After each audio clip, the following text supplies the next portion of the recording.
আসসালামু আলাইকুম everyone, welcome back to my channel SS kitchen. আজ কিন্তু আমি আপনাদের জন্য একটি অন্যরকম ভিডিও নিয়ে এসেছি। দেখুন তো এই ফলগুলো আপনারা চিনতে পারেন কিনা। এই ফলগুলো দেখতে আকারে অনেকটা ছোট হলেও পাকা তালের মতো, তাই না? আপনারা যারা এই ফলটা এর আগেও দেখেছেন তারা তো চেনেনই, কিন্তু যারা দেখেননি তাদেরকে পরিচয় করানোর জন্যই আজকে আমার এই ভিডিওটি। এটা আসলে সুন্দরবনের সেই বিখ্যাত গোলপাতা গাছের ফল। এবার দেখিয়ে দিচ্ছি এটা কিভাবে কেটে খেতে হয়। প্রথমে ফলগুলো একটু ধুয়ে পরিষ্কার করে মুছে নিলাম। এরপর একটি দা বা বটির সাহায্যে মাঝখান বরাবর দুভাগ করে কেটে নিলাম। হয়ে গিয়েছে। এবার দেখুন এর ভিতরেও তালের শ্বাসের মতো একটি শ্বাস রয়েছে। এবার এই তালের শ্বাসটি বের করে আপনাদেরকে দেখাচ্ছি।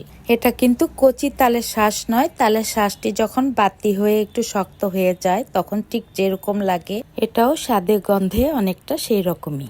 আপনাদের প্রশ্ন থাকতে পারে এই ফলটা আমি কোথা থেকে পেলাম। আমি আসলে এই ফলগুলো খুলনা থেকে আনিয়েছি। আমার কাছে খুব ভালো লেগেছে তাই আপনাদেরকে শেয়ার করলাম।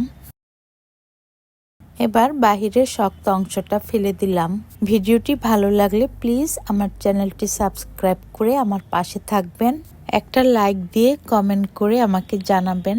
আবারও কথা হবে পরবর্তী ভিডিওতে। সে পর্যন্ত সবাই ভালো থাকবেন, সুস্থ থাকবেন। আল্লাহ হাফেজ।